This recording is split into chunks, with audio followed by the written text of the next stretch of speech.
Well, fresh air's been breathed into the dream of a Pasifika Super Rugby team. The New Zealand Government's commissioned and shared with New Zealand Rugby a feasibility study into the establishment of a Super Rugby team based in the islands from 2020, with games to be held in Fiji, Samoa, Tonga, Auckland and Sydney.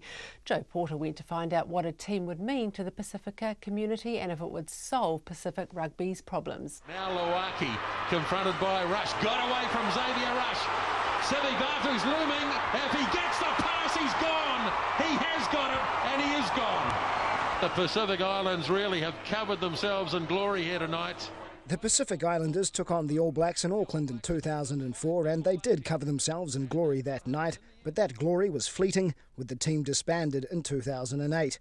And with no Super Rugby team to call their own, the former All Black wing and former Manu Samoa coach Sir Brian Williams says Pacific Rugby has been left running on the smell of an oily rag. One of the things that's been to the real detriment of Pacific Island rugby is the fact that they're not involved in Super Rugby, and as a result they can't generate the sort of income that everyone else can. It's sort of hand to mouth for those unions at the moment. If it comes to pass, then that'll certainly be a big boost to Pacific Island rugby. Sir Brian believes if the team goes ahead, Pacific Rugby will rise.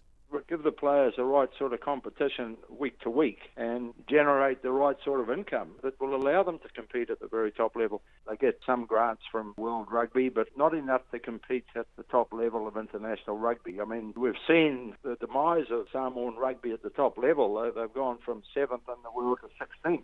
Those sentiments are echoed by Dan Leo, founder of the Pacific Rugby Players Welfare, a group set up to help support Pacific Island players in Europe. Leo says the lack of a local team has caused an unprecedented Pacific exodus to Europe, where players are grappling with culture shock, financial struggles and performance expectations. We're now working with players who struggle with that pressure and don't have those traditional communities to fall back on. Over here, you've got no one. You don't have, that support of your village, your church, your elders. It can be a lonely place. So anything that helps support players to not actually have to leave the Pacific can be beneficial in the long run. Ironically, it's the traditional communities that Leo speaks of that can be the source of the burden, given their reliance on money sent back by these players.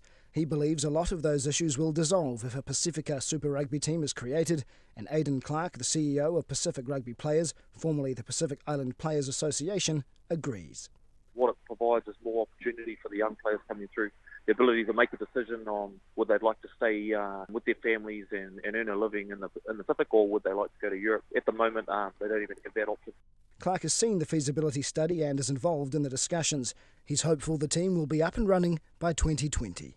We're in those tables talking about what this is going to look like in 2020. From our perspective, having a Pacific Island team and opportunities for players as soon as possible is the best option. But there's a lot of detail to work through, and SANZAR and World Rugby and all the different stakeholders are working through that quite frantically at the moment. But who will pay for it? There's whispers the New Zealand government is interested to combat the growing Chinese influence in the islands.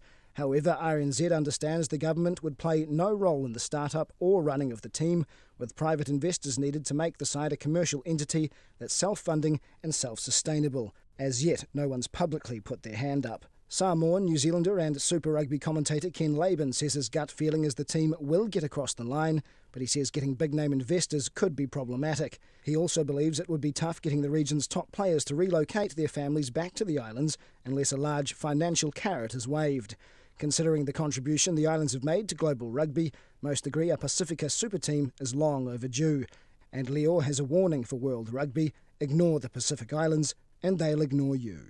The Rugby League World Cup had a huge impact the way that the Mate Ma'a Tonga performed. We've got access in the islands to all of the American football stuff now, and that's become another credible pathway for players. I know ex-NFL stars of Samoan descent recently ran a camp at St. Joseph's College, which is traditionally one of Samoa's strongest rugby schools. So the Sharks are circling.